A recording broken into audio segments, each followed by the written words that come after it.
Okay, we are looking at nonlinear functions and tables today. We're going to dive right into our tables. The first part of your notes, we have to describe the rates of change on different functions. That is for you to fill in on your own. I will check with them tomorrow, and if you're not sure about how to fill them in, that's okay. Maybe when this lesson is concluded, you'll be able to go back and fill in those lines. We are going to be extending tables today. And based on our work from yesterday, we know how the rates of change for each type of equation, each type of function. So we look at this, look for our rates of change. We notice we've got a change of -3 every time we go down here. Change of -3, consistent change. That means we have a linear function.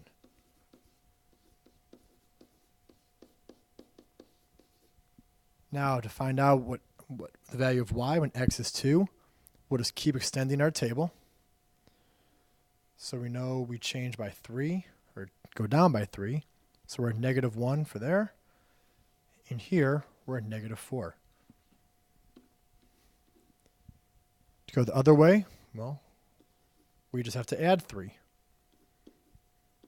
And a -6, y equals 20. Our linear functions are the easiest to see, but to find the other ones, well, let's go ahead and find the rate of change first, or see how it's changing, and that'll help us figure out what type of function we have. It helps that our x's go up by 1 every time, so we just have to check the y's. Here, we're going up by 8. Our rate of change here is going up by 12. Rate of change here is up by 16. And the rate of change here is up by 20. We should notice our rate of change increases by 4 every time. So we have a consistent increase in our rate of change, which makes this function a quadratic. To find the missing values, keep extending our table out. So I'm going to keep going down, kind of work backwards here. So we get our 5 and our 6. We add by 4. Rate of change here becomes 24 to give us 75. Then we go here, up by 28, which makes this 103. So when x is 6, y is 103. To go the other way, at -1, well, since we increase by 4, we're going to work backwards. So it's only a change of 4. So we're at -9. And then for -2, well, there should be no change. So we're still at -9 when x equals -2. Just check. From 9 to -9, we're going up by 0, then by 4, by 8, by 12, etc. Let's do our third example the same way. Find the rate of change first, and then we'll identify what type of function this is. So rate of change here, oops. Okay, let's try a different marker. We are going down by 2 and down by 2 again. But now we go back up by 2 and back up by 2. We've got 2 constant rates of change. They are the opposite of each other at a certain point, which makes our function an absolute value function. Let's extend our table to find the missing values. Let's keep going here. We've got 3 for our next one. At this point, we're going up by 2. That should give us +1. So when x equals 3, y equals 1. And the other way, we're going down. So we're at -3. We're subtracting 2 each time. So this should be at +1. And then here's -4 while we're still subtracting 2. So that should be 3. When x is -4, y equals 3. For example 4, let's again find our rate of change. Here we're going up by 3. Here we're going up by 6. Here we're going up by 12. So our rate of change is multiplying at a constant rate. That makes this an exponential function.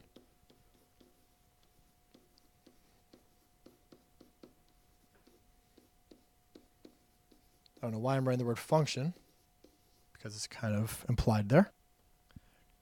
Let's extend our table in either direction to figure out our missing values. So we'll keep going this way. And our rate of change multiplies by 2 each time, which makes this jump by 24. So we get 55 here. Times 2 again, we're going to jump by 48 to give us 103. So when x is 0, I don't know why I put negative 0. Hopefully you guys caught that. When x is 0, y is 103.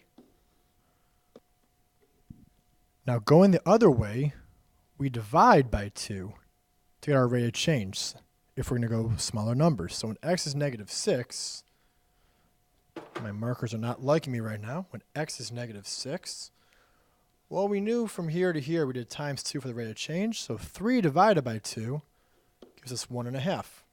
So 10 minus 1.5 will give us 8.5. So when x is negative 6, y is 8.5.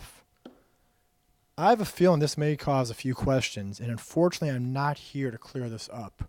So in class on Friday we'll have a lot of review time, and we'll go over any questions you guys may have, because that one took me a minute when I was working this on my own. Finally, let's look at this example. Notice that our x's are increasing by 2 each time. So here our y's increased by 8. The rate of change here is 8 over 2, which is 4. We're going up by 8 again. We're going by 2 again. Consistent rate of change, going by 8. Or excuse me, we're going down by 8 here. And we're going up by 2. And we're going down by 8. And we're going down by 2. So our rate of change for these was plus 4. For the ones underneath it, we have negative 4. Two consistent rates of change, opposite of each other. That makes this an absolute value function.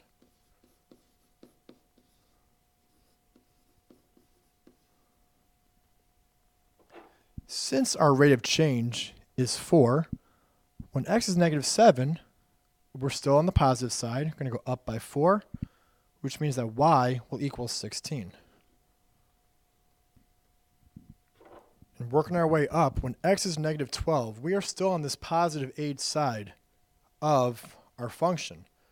So from here, this spot, to 4, we jumped up by 8. So 4 minus 8 gives us negative 4. So when x is, when x, excuse me, hold on 1 second, please. Mr. Kreinberg just noticed an error in the original presentation. So we find y when x equals negative 12. So let's keep going as I did before the switch there. When x is negative 12, we're still on our positive rate of change side of the function. So we did plus 8 to get from this spot down to 4. So we subtract 8, we get negative 4. So when x is negative 12, y is negative 4. I apologize for that mistake, ladies and gentlemen. That concludes your lesson for today. Do your best on the homework. And again, I'll be in class on Friday to go over any questions that we have.